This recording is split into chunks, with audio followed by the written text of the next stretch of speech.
Hey guys, welcome back to the channel. I have the 72 Mercedes back again.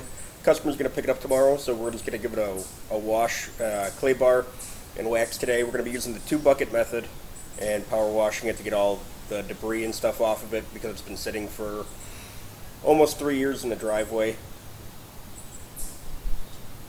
So let's get to it.